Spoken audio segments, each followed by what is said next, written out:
सभी को नमस्कार। आदिकालीन हिंदी साहित्य के अंतर्गत हम पढ़ रहे हैं रास साहित्य परंपरा को। रास साहित्य 12वीं 13वीं 14वीं शताब्दी में मुख्यतः पूर्वोत्तर भारत के जैन धर्मावलंबी कवियों के द्वारा लिखा गया था, जिसके कारण से इसे रास साहित्य या फिर जैन साहित्य दोनों नामों से पुकारा जाता है।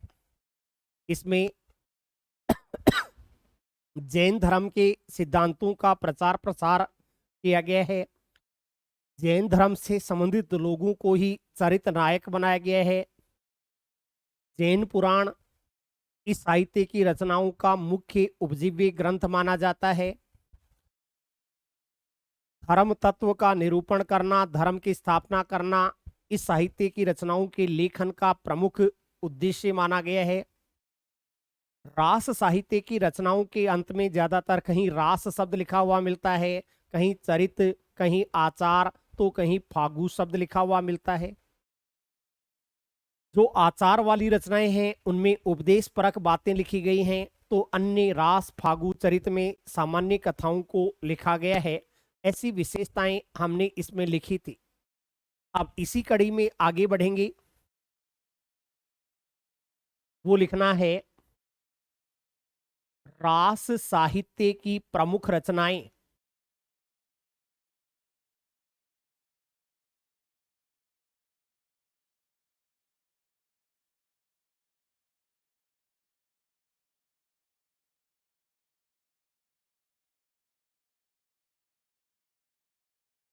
रास साहित्य की प्रमुख रचनाएं कौन कौन सी हैं,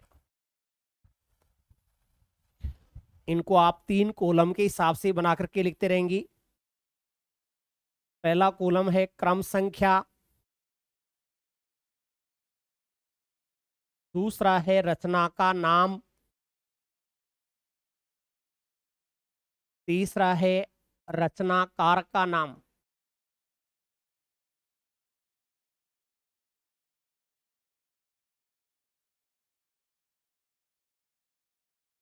क्रम संख्या, रचना का नाम और रचनाकार का नाम।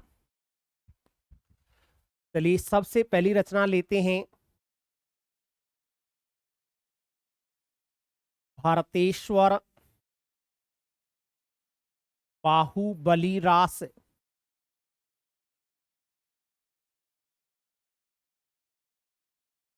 रचना का नाम है भरतेश्वर बाहुबली रास। इसके रचनाकार हैं शालीभद्र सूरी।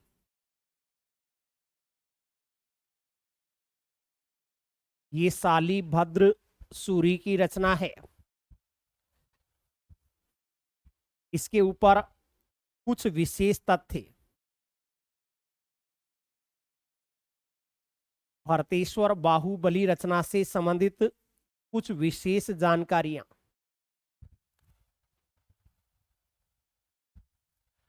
वो क्या क्या हैं लिखेंगे। पहली,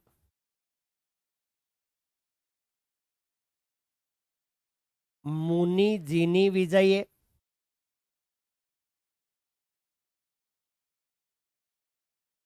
मुनि जिनी विजय। डॉक्टर गणपति चंद्र गुप्त एवं डॉक्टर दशरथ शर्मा। मुनि जिनी विजय, डॉक्टर गणपति चंद्र गुप्त एवं डॉक्टर दशरथ शर्मा के अनुसार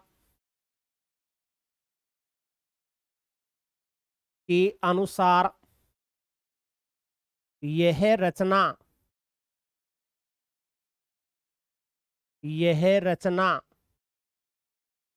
रास साहित्य परंपरा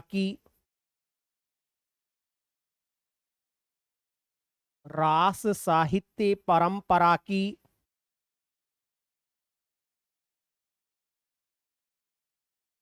सर्वप्रथम रचना मानी जाती है। रास साहित्य के अंतर्गत सबसे पहली कौन सी रचना लिखी गई? तो इन तीनों विद्वानों ने भारतेश्वर बाहुबली रास का नाम लिया है कि यह रचना रास साहित्य परंपरा की सबसे पहली रचना है। दूसरा, इसका रचना काल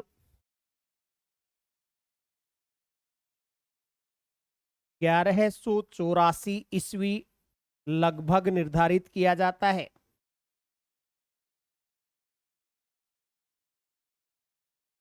हम काल विभाजन पढ़ करके आए हैं। डॉक्टर गणपति चंद्र गुप्त का काल विभाजन हमने पढ़ा था, तो उन्होंने प्रारंभिक काल आदिकाल का समय 1184 ईस्वी से शुरू किया था। वो इसी के रचना काल के आधार पर किया गया है। तो इसका रचना काल 1184 ईस्वी लगभग निर्धारित किया गया है। 1184 की ये रचना मानी जाती है। नेक्स्ट,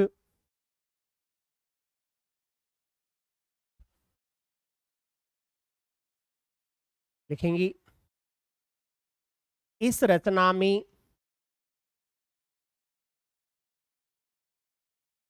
दो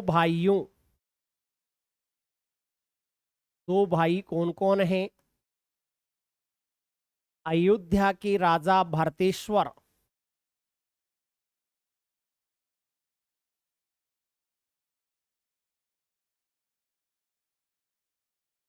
एक तो अयोध्या के राजा हैं भरतेश्वर, एवं दूसरे हैं तक्षशिला। तक्षशिला के राजा बाहुबली।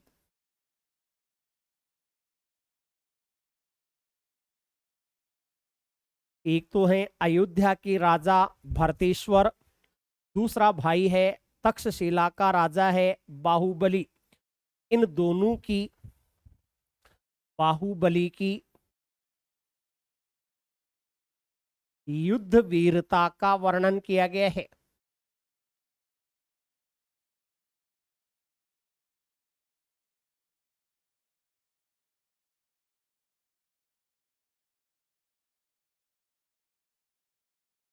इन दोनों की युद्ध वीरता का वर्णन इस रचना में किया गया है। रचना काल इसका 1184 ईस्वी माना गया है। मुनि जिनी विजय, गणपति चंद्र गुप्त, दशरथ शर्मा इसको रास साहित्य परंपरा की पहली रचना मानते हैं। भरतेश्वर और बाहुबली ये दो इसमें भाई हैं। भरतेश्वर अयोध्या के राजा हैं, बाहुबली तक्षशिला के राजा हैं। इन दोनों की युद्ध वीरता, युद्ध में उन्होंने कैसी वीरता का प्रदर्शन किया, उसी का वर्णन इस रचना में किया गया है। नेक्स्ट,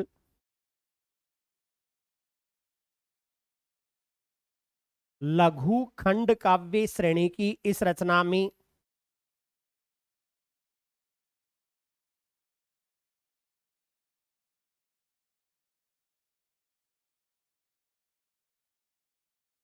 लघु खंड काव्य श्रेणी की इस रचना में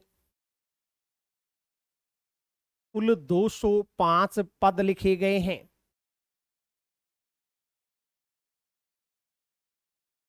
इसका काव्य स्वरूप देखें तो ये लघु खंड काव्य श्रेणी की रचना है और इसमें लगभग 205 पद हमें पढ़ने को मिलते हैं। कुल 205 पद इसके अंतर्गत लिखे गए हैं। नेक्स्ट,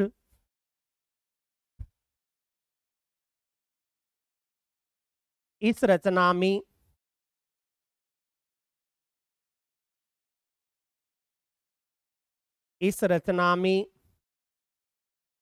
वीर श्रृंगार एवं शांत,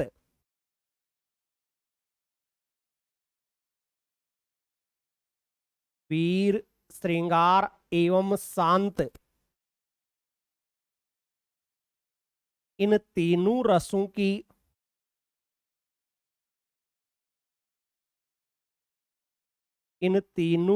की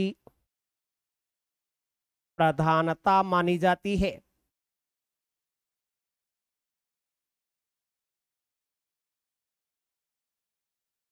इस रचना में वीर रस, श्रृंगार रस और शांत रस तीनों ही रस प्रधान रूप में लिखे गए हैं।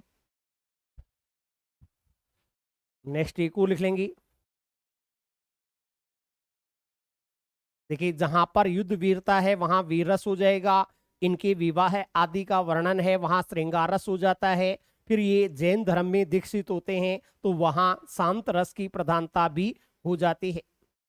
आगे लिखेंगे, डॉक्टर गणपति चंद्रगुप्त के अनुसार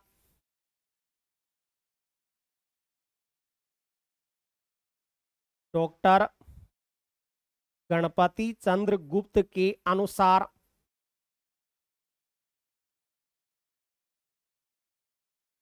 शालीभद्र सूरी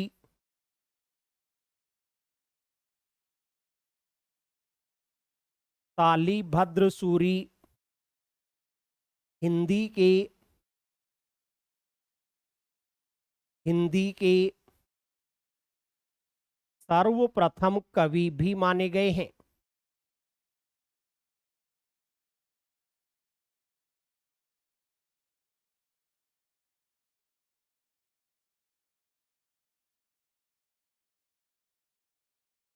डॉक्टर गणपति चंद्रगुप्त के अनुसार शालीभद्र सूरी हिंदी साहित्य के सर्वप्रथम कवि भी माने गए हैं।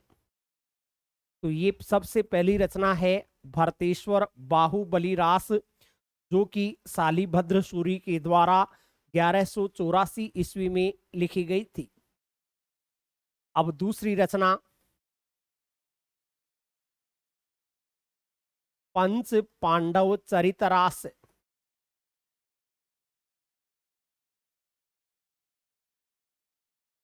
पंच पांडव चरितरास के लेखक कौन हुए हैं? तो इसके रचनाकार हैं शालीभद्र सूरी। वास्तविकता में देखा जाए तो ये शालीभद्र सूरी द्वितीय नामक एक अन्य कवि हुए हैं। उस शालीभद्र सूरी द्वितीय की रचना है पंच पांडव चरितरास। लेकिन शालीभद्र सूरी नाम जुड़ा हुआ है तो इसको इन्हीं ऊपर वाले शालीभद्र सूरी की रचना मान लेते हैं ज्यादातर, जबकि ये वास्तविकता में देखा जाए तो शालीभद्र सूरी द्वितीय की रचना है। इसमें भी नोट के रूप में कुछ बातें, विशेष तथ्य या नोट। सबसे पहली है, यह रचना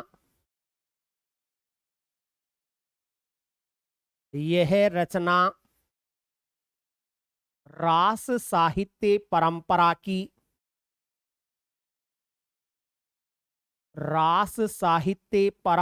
की सर्वप्रथम ऐतिहासिक रचना मानी जाती है। देखिए, दोनों में थोड़ा सा फर्क है। यदि प्रश्न आता है रास साहित्य परंपरा की सबसे पहली रचना कौन सी है, तो उत्तर भरतेश्वर बाहुबली रास होगा। लेकिन सर्वप्रथम के साथ में ऐतिहासिक शब्द और जुड़ जाता है, तब उत्तर आता है पंच पांडव चरितरास। नेक्स्ट, इस रचना में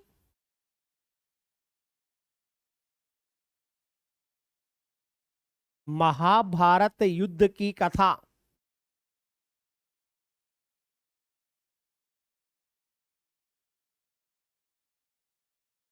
जिनको अपन पांडवों की कथा कह सकते हैं, पांडव कथा, इस रचना में महाभारत युद्ध की कथा यानी पांडव कथा का अहिंसा आधारित वर्णन किया गया है। जैन धर्म रास साहित्य अहिंसा पर विश्वास करता है, तो इसमें भी बिना किसी मारकाट हिंसा के महाभारत का युद्ध जीता गया। तो इस रचना में महाभारत युद्ध की कथा का अहिंसा आधारित वर्णन किया गया है।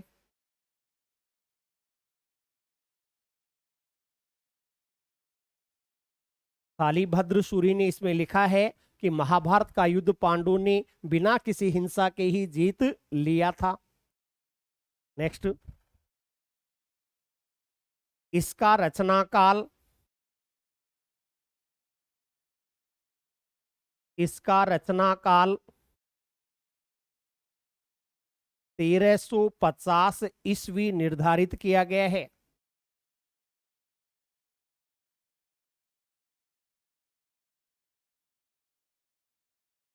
अभी मैंने बताया आपको, ये शालिभद्र सूरी द्वितीय नामक एक अन्य विद्वान हुए हैं। प्रथम शालिभद्र सूरी तो 1184 ईस्वी में आ गए थे, जिन्होंने भरतेश्वर बाहुबली रास रचना लिखी, और इनका रचना काल लगभग 1350 ईस्वी जाकर के ठहरता है। नेक्स्ट, इस रचना का विभाजन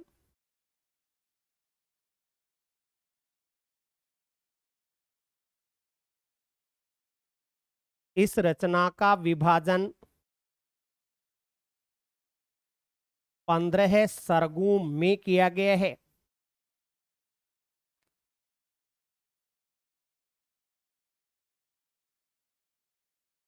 इस रचना का विभाजन 15 सर्ग इसमें प्राप्त होते हैं। 15 सर्गों में इसका विभाजन किया गया है। फिर है, इस रचना में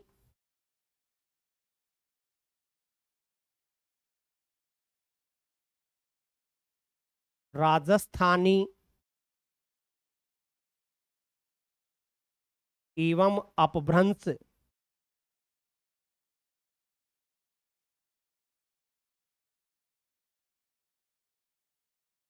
राजस्थानी एवं अपभ्रंश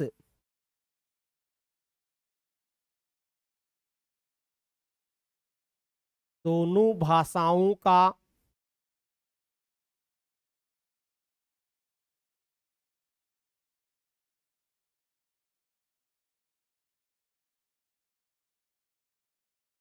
दोनों भाषाओं का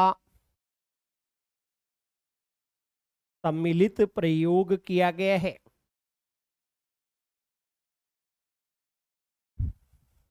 अपभ्रंश भाषा भी है, राजस्थानी भाषा है, इन दोनों का सम्मिलित प्रयोग इस रचना में प्राप्त होता है।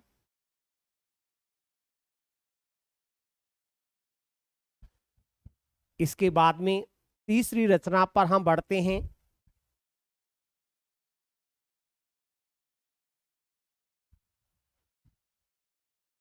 तीसरी रचना आती है बुद्धिरास।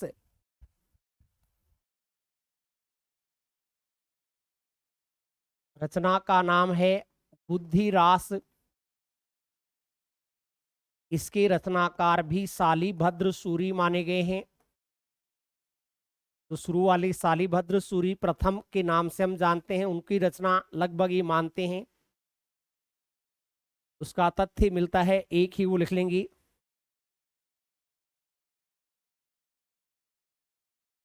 इस रचना का संकलन कार्य या संकलन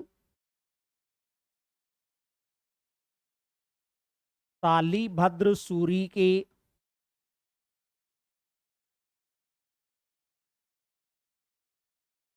प्रमुख शिष्य शालिभद्र सूरी के प्रमुख शिष्य सीवी के द्वारा किया गया था।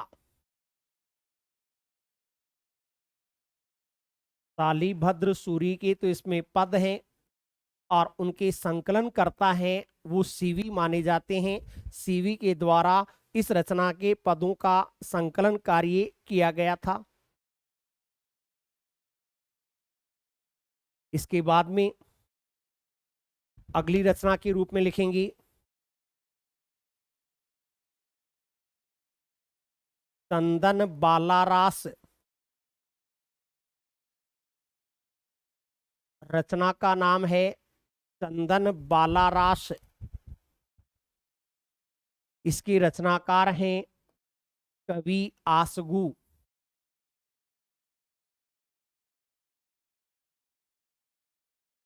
रचनाकार हैं कवि आसगु।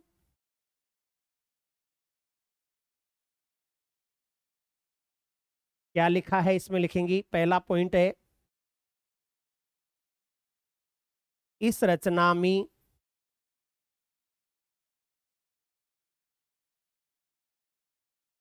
चंपा नगरी के राजा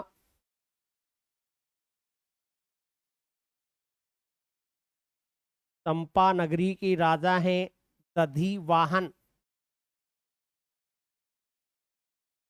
चंपा नगरी के राजा दधिवाहन की पुत्री पुत्री चंदन बाला है। चंदन बाला की कथा का वर्णन किया गया है।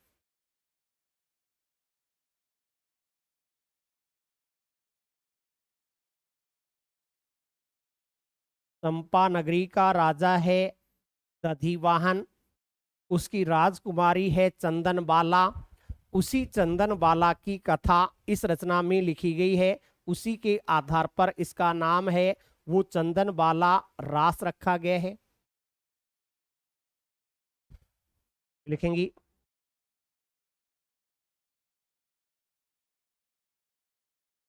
इसका रचना काल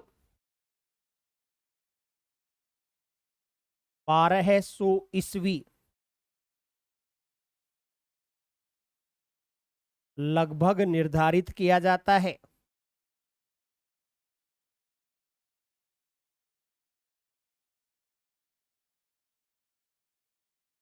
इसलिए मैंने बताया कि ये शालीभद्र सूरी जो शुरू में भरतेश्वर बाहुबली रास के लेखक हैं, जिन्होंने 1184 में तो भरतेश्वर बाहुबली रास की रचना की थी, और 1200 ईस्वी के लगभग कवि आसगु भी इसमें हुए हैं। उनके लगभग सानिध्य में ही कवि आसगु के द्वारा इसका लेखन कार्य किया गया था।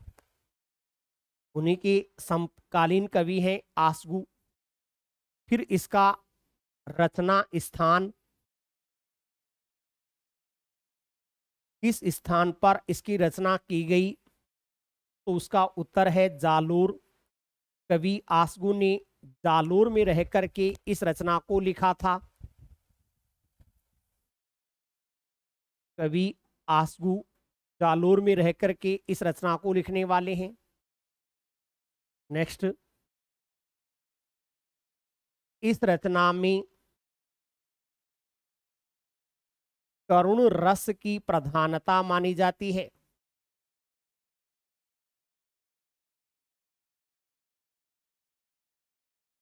इसका प्रधान रस कौन सा है, तो इसमें करुण रस की प्रधानता मानी जाती है।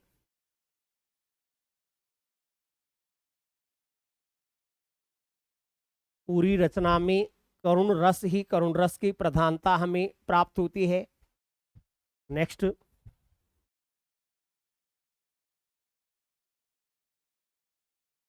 खंड काव्य श्रेणी की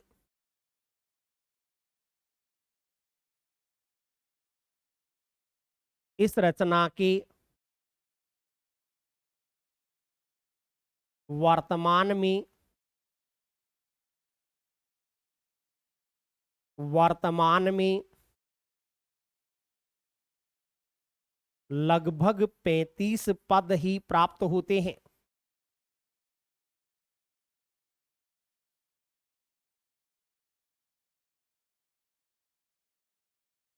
हालांकि पहले ये काफी अन्य पदों में या अधिक पदों में लिखी गई रचना थी, लेकिन अब इसके कुछ पद लुप्त हो गए हैं और लगभग 35 पद आजकल इसके प्राप्त होते हैं, जिनमें हमें चंदन बाला के सौंदर्य और उसकी वीरता आदि का वर्णन पढ़ने को मिल जाता है। इनके अलावा अब और छोटी छोटी रचनाएं और उनके रचनाकारों के नाम देखें तो चंदन बाला रास के बाद में देखें जीव दया रास। इनका ज्यादा महत्व नहीं है, केवल कवि आदि के नाम पूछे जा सकते हैं। ये भी कवि आसगु की रचना है। जीव दया रास के लेखक का नाम बताएंगे तो उत्तर है कवि आसगु। फिर लिखें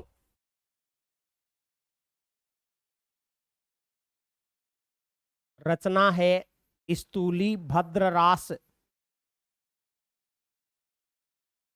रचना का नाम है स्थूली भद्र रास, किसकी रचना है? तो उत्तर है जीनी धर्मसूरी।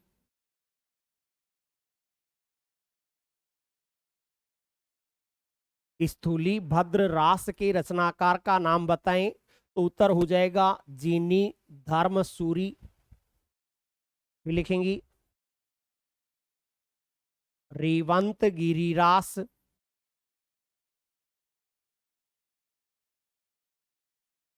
रेवंत गिरिरास के लेखक का नाम बताएं तो उत्तर है विजय सेन सूरी। रेवंत गिरिरास ये विजय सेन सूरी की रचना मानी जाती है। फिर लिखेंगी नेमिनाथ रास।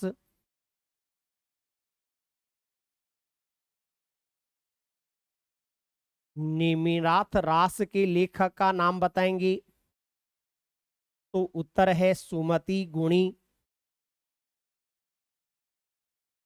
सुमति गुणी की रचना है नेमिनाथ रास के नाम से प्राप्त होती है। फिर लिखेंगी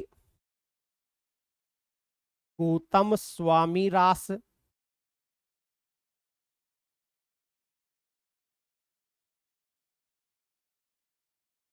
रचना का नाम लिखेंगे गौतम स्वामी रास। इसके लेखक हैं उदयवंत,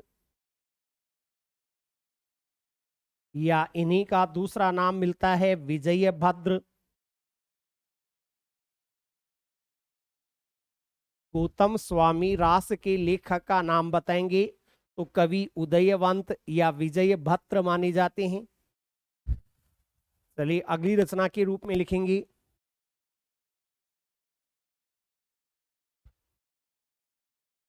उपदेश रसायन रास।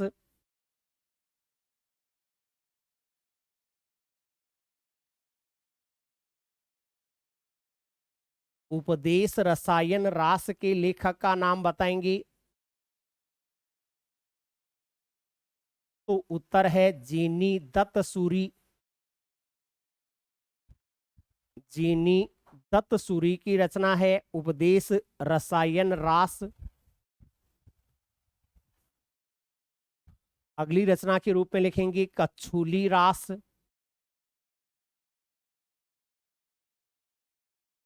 कच्छूली रास के लेखक का नाम बताएंगे तो उत्तर है प्रज्ञा तिलक। प्रज्ञा तिलक। लिखें करकंड चरित रास।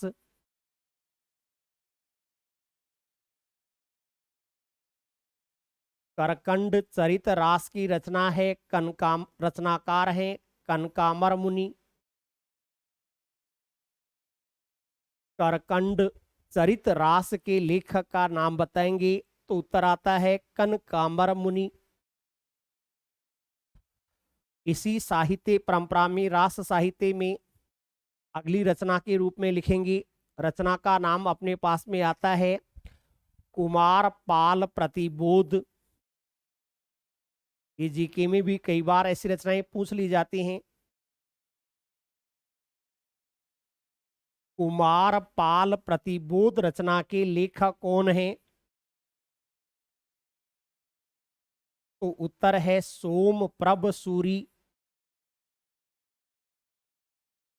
कुमार पाल प्रतिबोध रचना के लेखक का नाम बताएंगे सोम प्रभ सूरी। फिर लिखें रचना है कान्हड़ दे प्रबंध।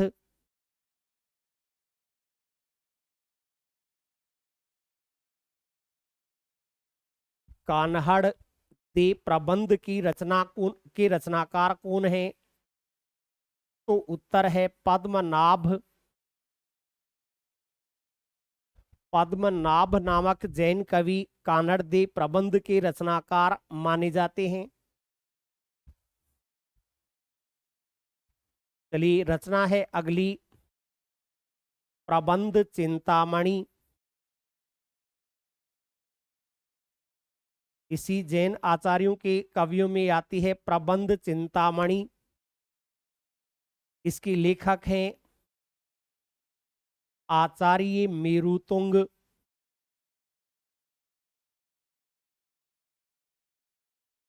प्रबंध चिंतामणि के रचनाकार का नाम बताएंगे तो आचार्य मेरुतुंग की रचना है। फिर आता है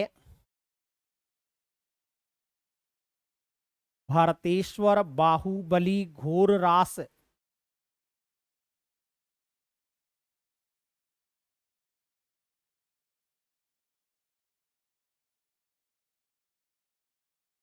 भरतेश्वर बाहुबली घोर रास।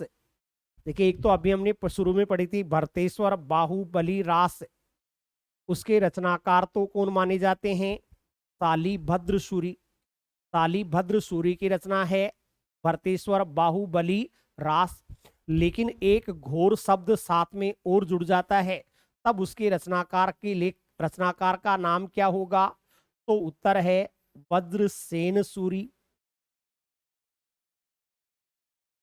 वज्रसेन सूरी की रचना है भरतेश्वर बाहुबली घोर रास। फिर लिखेंगे गई सुकुमाल रास।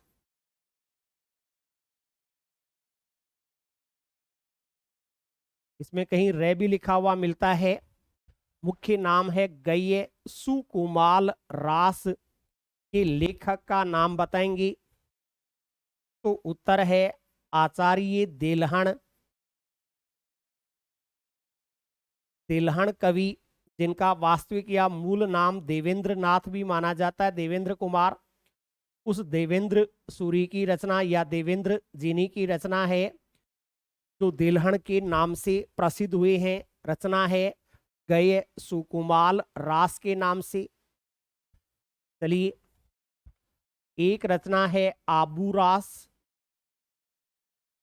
आबू पर्वत के ऊपर लिखी गई रचना आबू रास।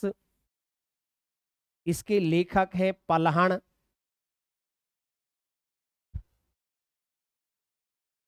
और इसी में अपने से एक प्रश्न पूछा जाता है कि हिंदी साहित्य की सबसे पहली रचना कौन सी मानी जाती है? तो हम उत्तर देते हैं श्रावकाचार। हिंदी साहित्य की सबसे पहली रचना है श्रावकाचार। पूछ लिया जाए हिंदी साहित्य की सबसे पहली रचना का संबंध आदिकाल के किस साहित्य से माना जाता है?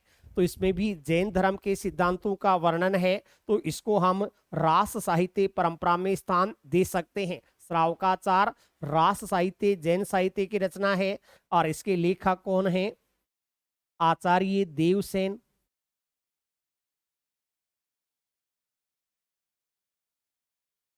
आचार्य देवसेन की रचना है श्रावकाचार।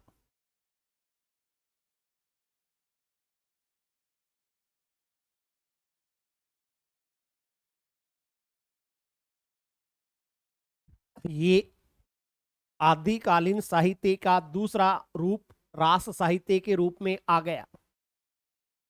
अब चलते हैं तीसरा साहित्य।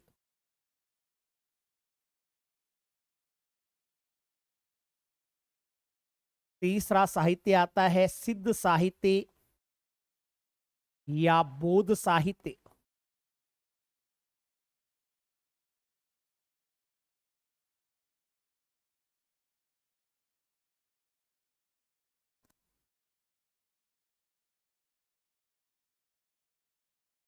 सिद्ध साहित्य या बौद्ध साहित्य क्या है? देखिए, मुख्य रूप से देखा जाए तो ये 12वीं से 14वीं शताब्दी का समय माना जाता है। 12वीं से 14वीं शताब्दी में पूर्वोत्तर भारत के कुछ कवि हुए पूर्वोत्तर भारत के ऐसे कवि जिन्होंने बौद्ध धर्म की वज्रयान शाखा, महायान शाखा की ही एक शाखा है वज्रयान शाखा, बौद्ध धर्म की वज्रयान शाखा के ये अनुयायी हैं। उन्होंने अपने बौद्ध धर्म के सिद्धांतों का प्रचार प्रसार करने के लिए जो साहित्य हिंदी भाषा, लोक भाषा, जन भाषा, देश भाषा में लिखा, उस साहित्य को ही सिद्ध साहित्य के नाम से या बौद्ध साहित्य के नाम से पुकारा जाता है। प्रसिद्ध नाम है इसका सिद्ध साहित्य। पूर्वोत्तर भारत का एक तरह मुख्य रूप से देखा जाए तो 12वीं से 14वीं शताब्दी का समय है। पूर्वोत्तर भारत के कवि हुए हैं, ज्यादातर ये बौद्ध धर्म की वज्रयान शाखा के अनुयायी हुए हैं। इन्होंने अपने बौद्ध धर्म के सिद्धांतों का प्रचार प्रसार करने के लिए जो साहित्य हिंदी भाषा में लिखा था उसे ही सिद्ध साहित्य के नाम से जाना जाता है। राहुल सांकृत्यायन, पंडित राहुल सांकृत्यायन एक ऐसे विद्वान हुए हैं जिन्होंने इस साहित्य पर विशेष रूप से शोध कार्य किया है। उन्होंने इसका शोध कार्य करते हुए इन सिद्धों की कुल संख्या 84 बताई है कि इसमें कुल 84 सिद्ध हुए थे। ज्यादातर ऐसा माना जाता है कि उस समय पहले हिंदू धर्म में वैदिक धर्म था, वैदिक धर्म ब्राह्मण धर्म, उनके विरोध स्वरूप जो साहित्य निकल करके आया वो सिद्ध साहित्य के नाम से प्रसिद्ध हो गया। इसमें ज्यादातर जो कवि हुए हैं वो निम्न वर्ग असवर्ण जो वर्ग है उस असवर्ण वर्ग से संबंधित हैं, जिन्होंने ब्राह्मण धर्म या वैदिक धर्म के सिद्धांतों का खंडन करते हुए अपने स्वयं के सिद्धांतों को स्थापित करने का प्रयास किया। वो सिद्ध साहित्य के नाम से प्रसिद्ध हो गया। इस के जो 84 सिद्ध हुए हैं उन 84 सिद्धों के बारे में ये कहा जाता है कि लगभग सभी सिद्ध हैं वो अपने नाम के अंत में पा शब्द का प्रयोग करते हैं। ये इनमें आदर सूचक शब्द माना जाता है। जैसे हम हिंदू धर्म में नाम से पहले श्री का प्रयोग करते हैं, वैसे ही बौद्ध धर्म में नाम के अंत में पा शब्द का प्रयोग किया जाता है।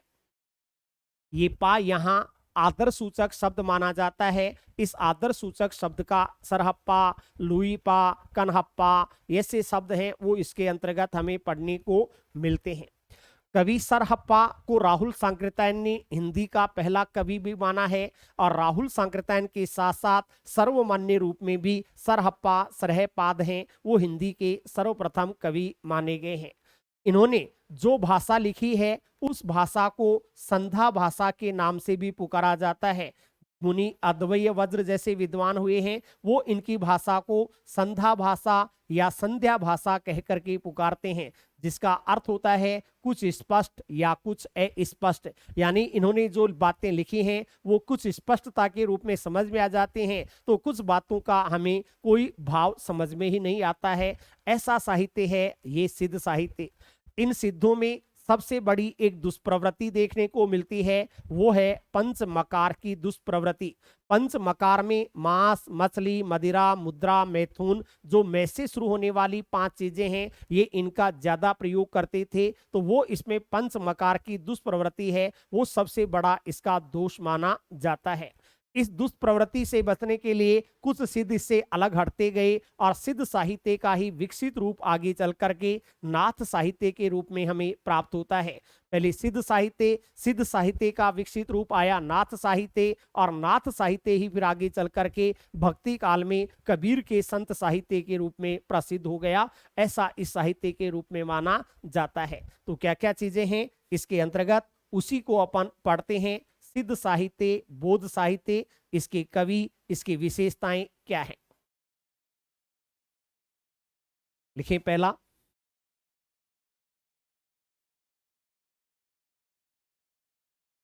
12वीं से 14वीं शताब्दी के मध्य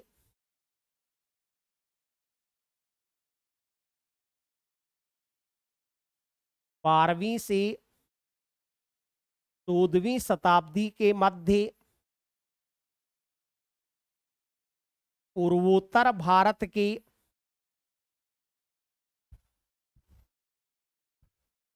पूर्वोत्तर भारत जो असम का 7 बहिनों वाला क्षेत्र है वही पूर्वोत्तर है। तो पूर्वोत्तर भारत में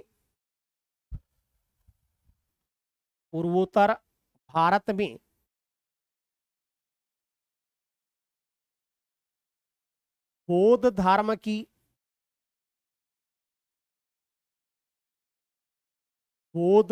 की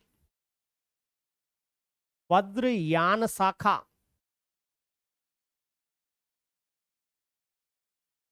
बौद्ध धर्म की वज्रयान शाखा के अनुयायियों के द्वारा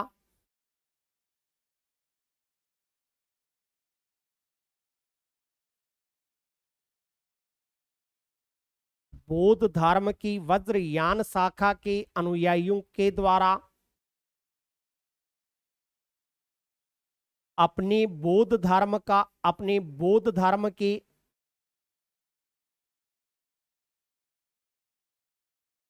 सिद्धांतों का बौद्ध धर्म के सिद्धांतों का प्रचार प्रसार करने के लिए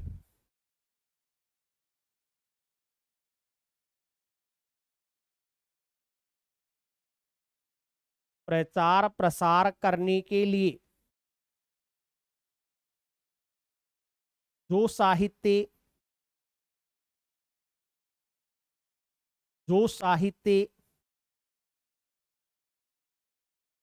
हिंदी भाषा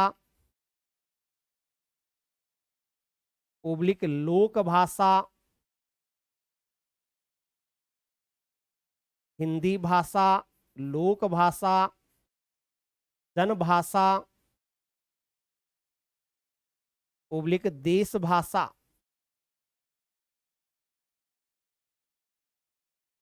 में लिखा गया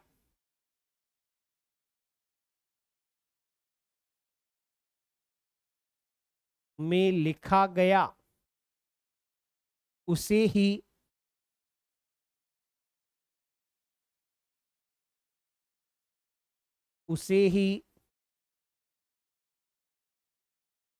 सिद्ध साहित्य कहा जाता है।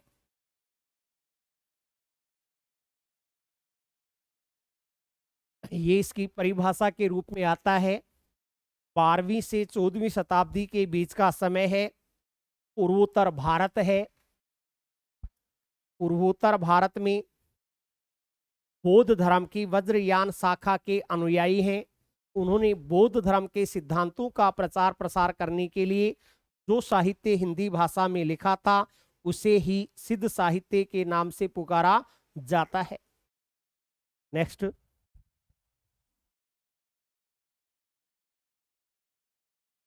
लिखें, पंडित राहुल सांकृत्यायन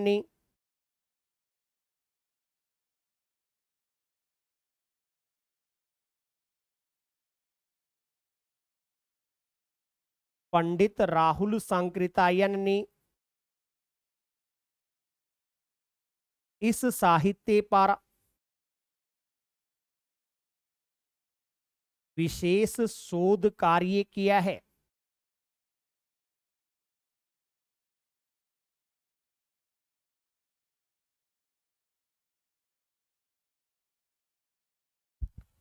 पंडित राहुल सांकृत्यायन ने इस साहित्य पर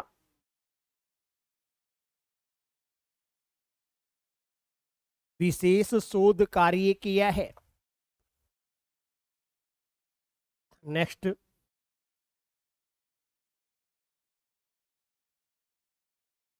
राहुल सांकृत्यायन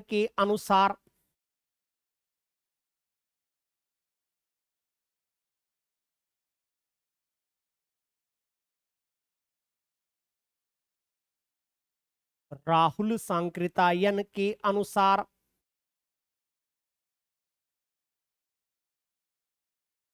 सिद्धों की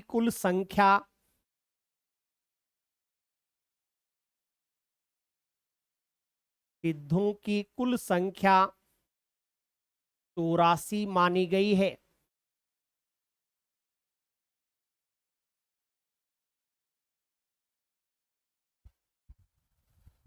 कुल सिद्ध कितने हुए हैं?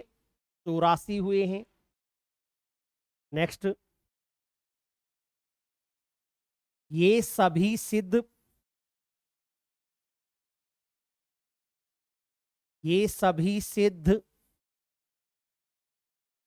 अपने नाम के अंत में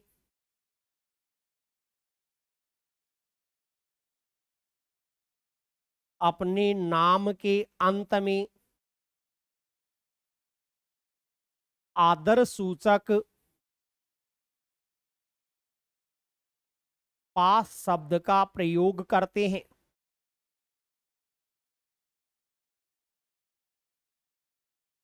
ये सभी जो सिद्ध हैं वो अपने नाम के अंत में आदर सूचक पा शब्द का प्रयोग करते हैं। आदर सूचक शब्द पा कैसे? जैसे सरहप्पा, टब्बरपा, कनहप्पा,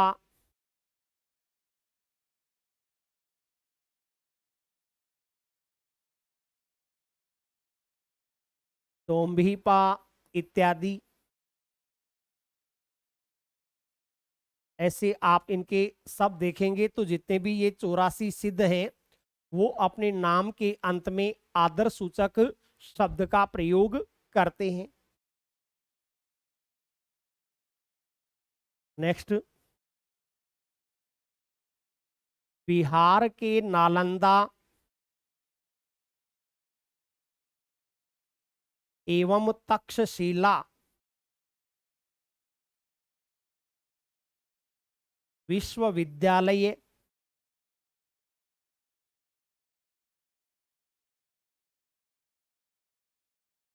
बिहार के नालंदा एवं तक्षशिला विश्वविद्यालय इन सिद्धों के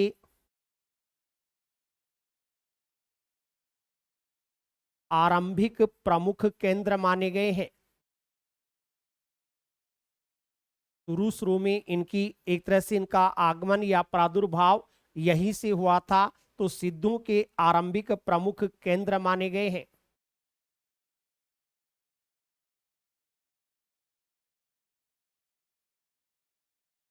इसमें जोड़ देंगे आगे, यहीं से निकलकर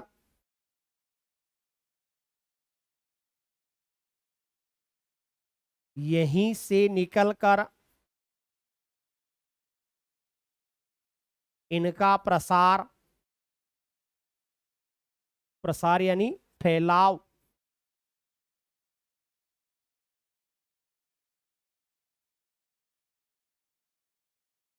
भोट जिसको आजकल की भाषा में हम तिब्बत कहते हैं, वही प्राचीन काल में भोट कहलाता था। तो यहीं से इनका प्रसार भोट देश की ओर हो गया था।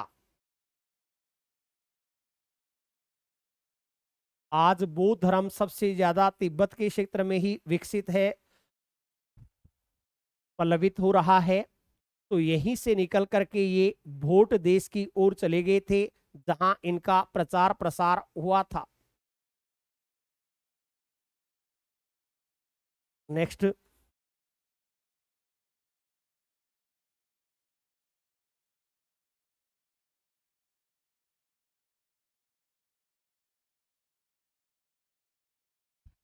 नेक्स्ट लिखेंगे, हिंदी का सिद्ध साहित्य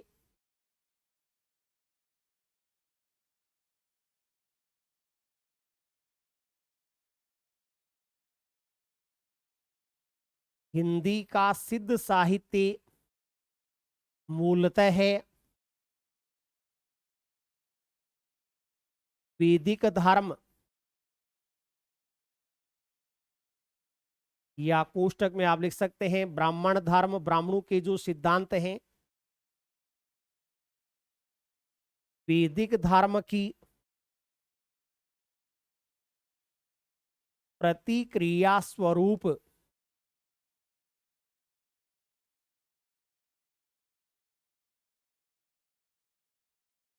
उत्पन्न हुआ माना जाता है।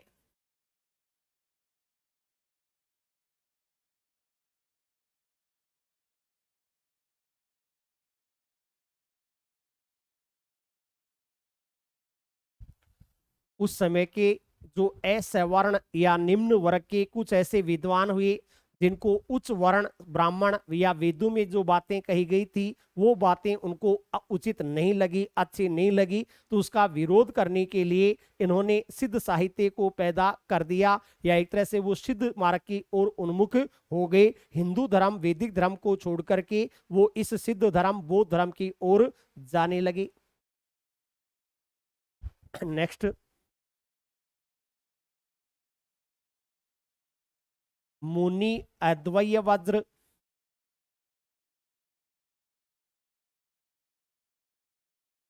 मुनि अद्वैय वज्र एवं जीनी दत्त सूरी ने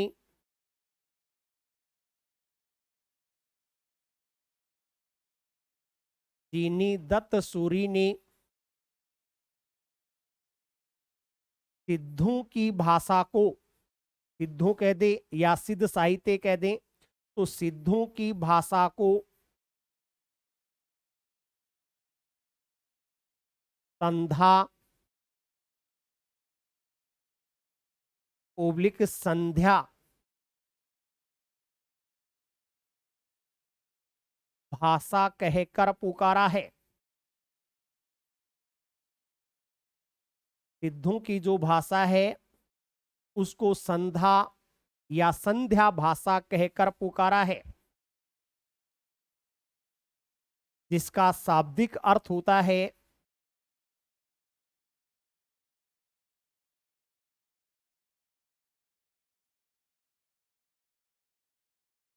जिसका शाब्दिक अर्थ होता है कुछ स्पष्ट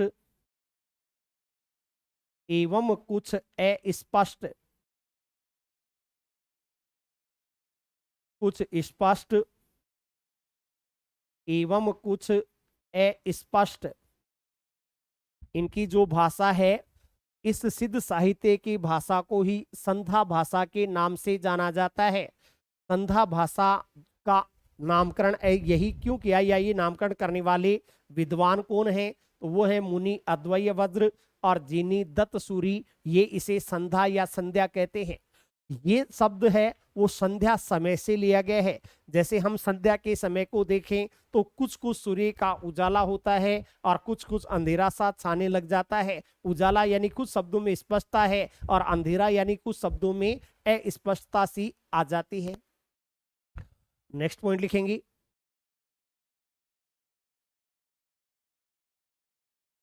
अगला लिखेंगे, आचार्य हजारी प्रसाद द्विवेदी ने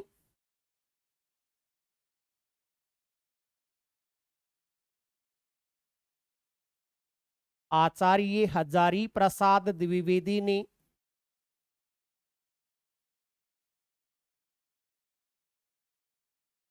सिद्ध साहित्य की सिद्ध साहित्य की प्रशंसा करते हुए लिखा है।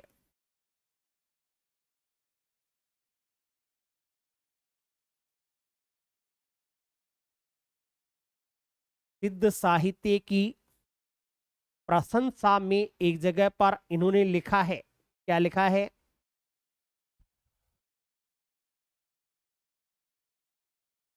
इसमें लिखा है इन्होंने कि जो जनता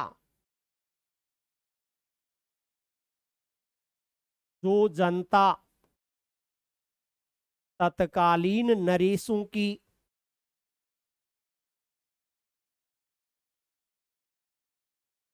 तत्कालीन नरेशों की स्वेच्छाचारिता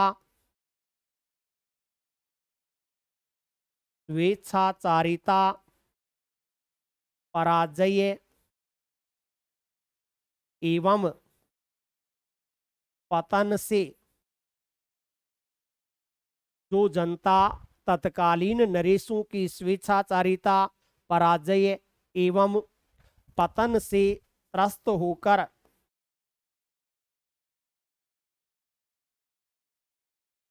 निराशा के गर्त में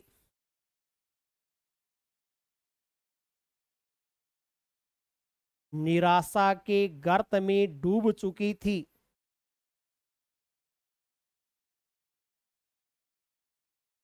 डूब चुकी थी। उस समय, उस समय सिद्धों की वाणी ने,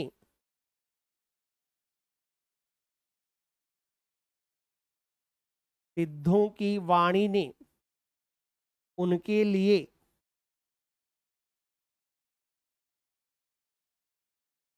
उनके लिए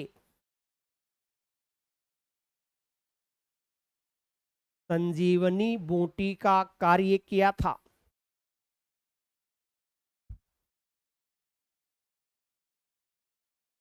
देखिए, जिस समय इन सिद्धों का आगमन हुआ, उस समय के जितने भी प्रसिद्ध लोग या राजागण थे, जितने भी राजा नरेश आदि थे, वो क्या करते थे, एक दूसरे से लड़ाई करते रहते थे, युद्ध करते रहते थे।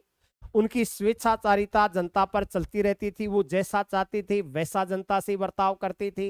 युद्धों में उनकी पराजय हो जाती थी, तो पराजय होने पर जनता को ही दूसरा जो राजा जीत जाता था, उसकी मनमानी का सामना करना पड़ता था।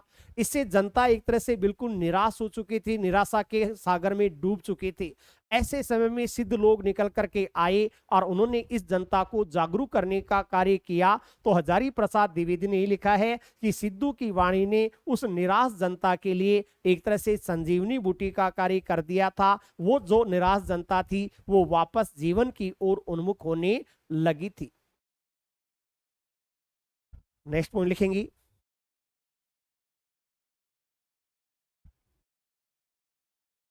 डॉक्टर हरप्रसाद शास्त्री ने,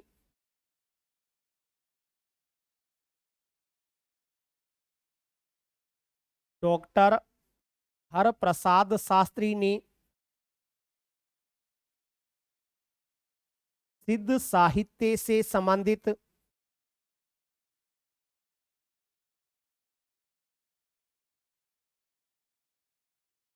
सिद्ध साहित्य से संबंधित रचनाओं का,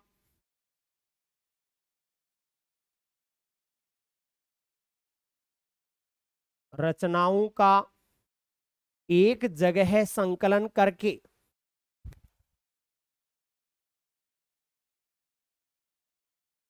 रचनाओं का एक जगह संकलन करके उन्हें बंगला भाषा में,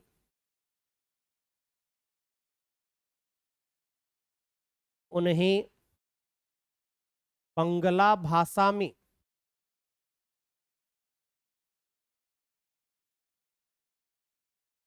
गोद गान ओ दूहा,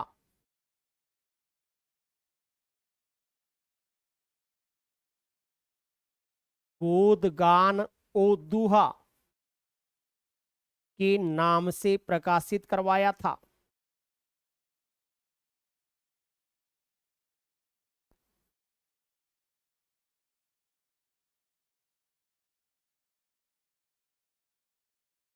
सिद्ध साहित्य की जितने भी रचनाएं हैं, उन सभी रचनाओं का डॉक्टर हरप्रसाद शास्त्री ने एक जगह संकलन किया और संकलन करके उन्होंने उनको बंगला भाषा में प्रकाशित करवाया।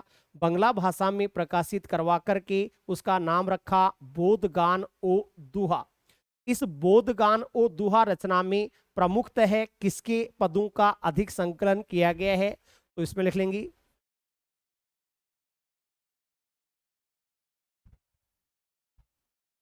इस संकलन में, बोधगान ओ दूहा जो संकलन है, इस संकलन में सरहप्पा, एक तो प्रसिद्ध कवि हैं सरहप्पा, और दूसरे एक हैं कृष्णाचार्य,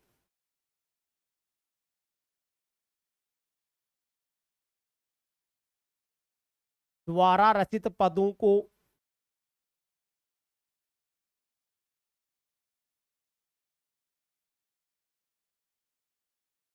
द्वारा रचित पदों को अधिक स्थान दिया गया है।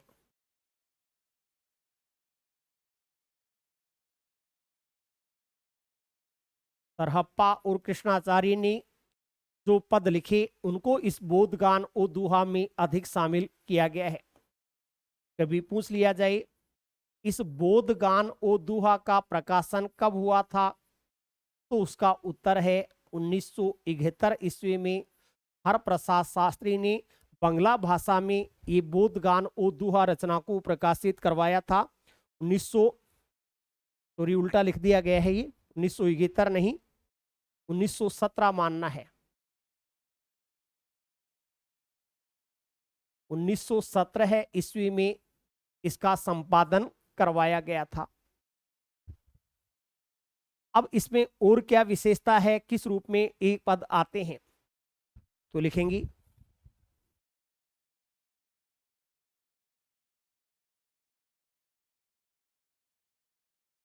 सिद्ध साहित्य की रचनाओं में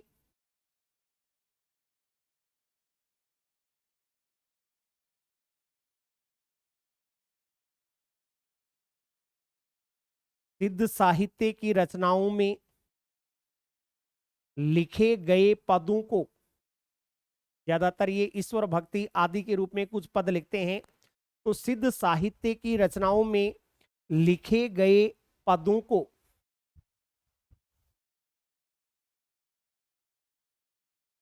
चर्या पद ओब्लिक चर्या गीत के नाम से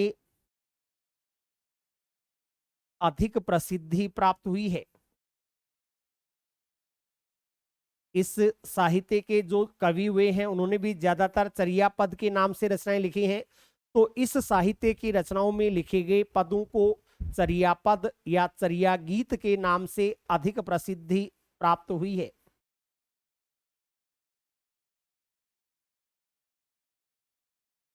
सबसे ज्यादा प्रसिद्धि या इसके पद हैं वो चर्या पद के नाम से ही हमें पढ़ने को मिल जाते हैं। नेक्स्ट लिखेंगी, लिखें साहित्य की, हिंदी साहित्य की एक शैली है, साहित्य की उलट बांसी शैली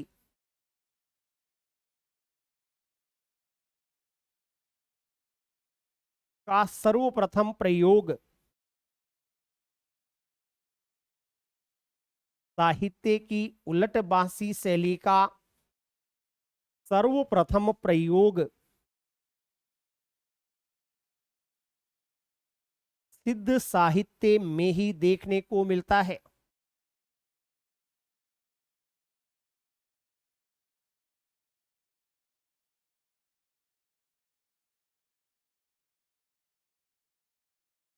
उलट बांसी शैली का मतलब यह है कि जहां हमें जो बात कही जाती है वो उल्टी सी प्रतीत होती है। ज्यादातर कबीर दास में ये ज्यादा प्रसिद्धि हुई थी कि कबीर दास की उल्टी बाणी बरसे कंबल भीजे पानी, कबीर दास की उल्टी बाणी बरसे कंबल भीजे पानी, तो कंबल बरसता है पानी भीजता है, ये उल्टा हो गया। इस प्रकार के जो रहस्यात्मक गूढ़ अर्थ हैं उनको ही उलट बांसी शैली के नाम से पुकारा जाता है, और इस शैली का सबसे पहला प्रयोग हमें इसी सिद्ध साहित्य में देखने को मिलता है। नेक्स्ट लिखेंगी,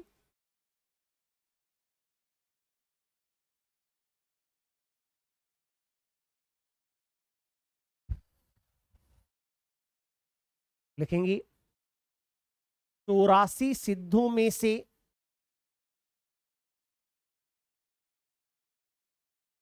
84 सिद्धों में से मात्र 18 सिद्धों की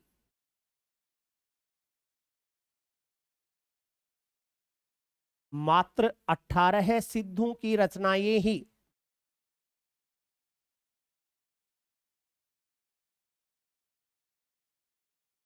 वर्तमान में उपलब्ध होती हैं। कहीं कुछ उपलब्ध हैं, कुछ का नामकरण मिलता है, तो सभी 84 सिद्ध रचनाकार थे ऐसा हम नहीं कह सकते। इन 84 सिद्धों में से वर्तमान में 18 सिद्ध ही ऐसे हैं जिनकी रचनाएं हमें पढ़ने को मिलती हैं। नेक्स्ट अगला लिखेंगे,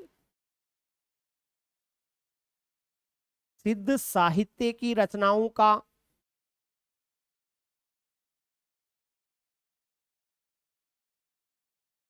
सिद्ध साहित्य की रचनाओं का सर्वप्रथम संपादन, जैसे एक तो हरप्रसाद शास्त्री ने कर दिया था 1917 में, उसके पहले भी इसका संपादन हुआ था। तो सिद्ध साहित्य की रचनाओं का सर्वप्रथम संपादन पाश्चात्य विद्वान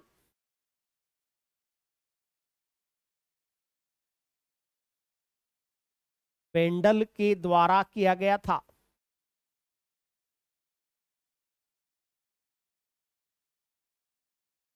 बेंडल नामक एक पाश्चात्य विद्वान हुए हैं, उन्होंने इस साहित्य की रचनाओं को एक जगह संकलित किया था और उसका संपादन कार्य इनके द्वारा किया गया था। तो सबसे पहले संपादित करने वाले विद्वान बेंडल माने जाते हैं।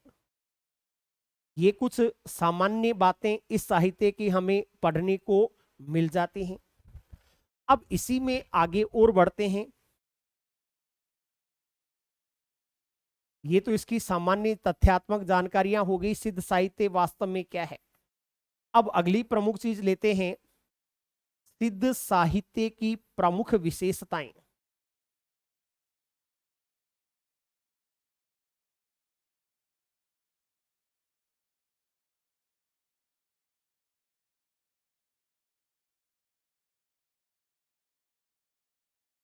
सिद्ध साहित्य के अंतर्गत क्या क्या मुख्य बातें हमें अधिक पढ़ने को मिलती हैं।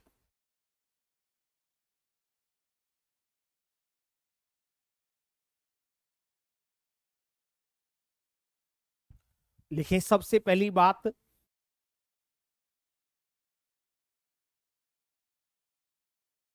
इस साहित्य में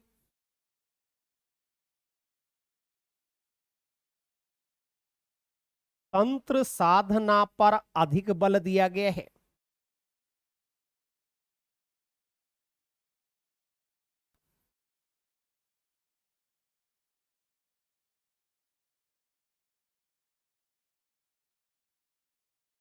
इस साहित्य में तंत्र साधना पर अधिक बल दिया गया है।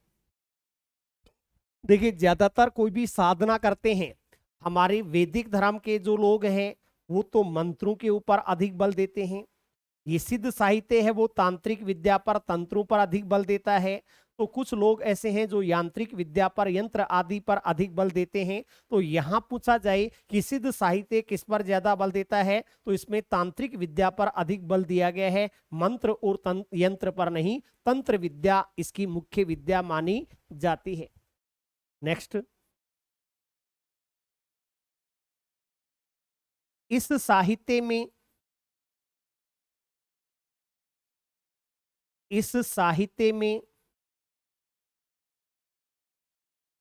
शिव एवं शक्ति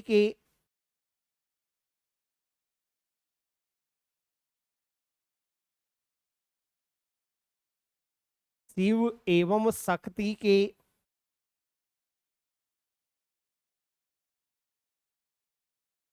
युगल रूप की उपासना की जाती है या उपासना की गई है।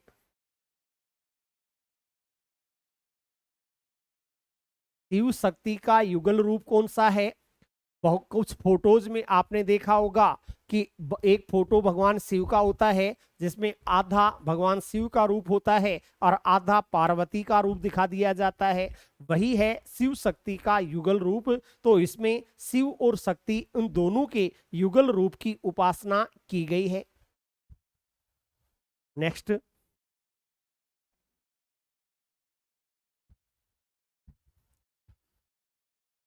इस साहित्य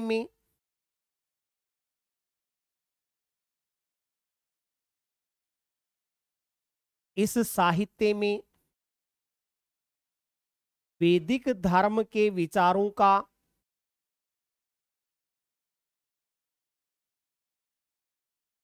खंडन किया गया है। एक तरह से वैदिक धर्म के विरोध में ही ये उत्पन्न हुआ था, तो वैदिक धर्म के विचारों का खंडन किया गया है।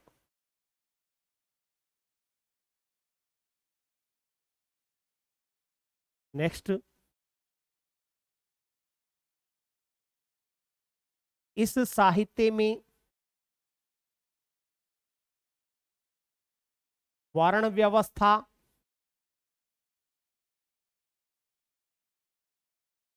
एवं जाति प्रथा का विरोध किया गया है। इस साहित्य में वर्ण व्यवस्था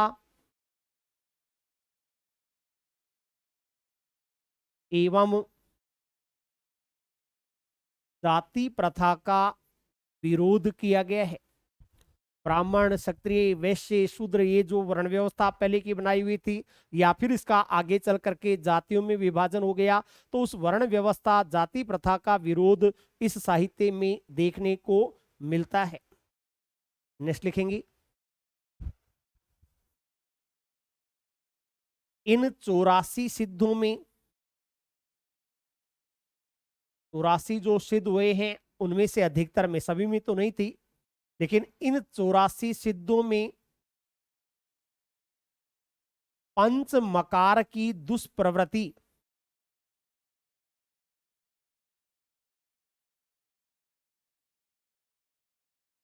पंच मकार की दुष्प्रवृत्ति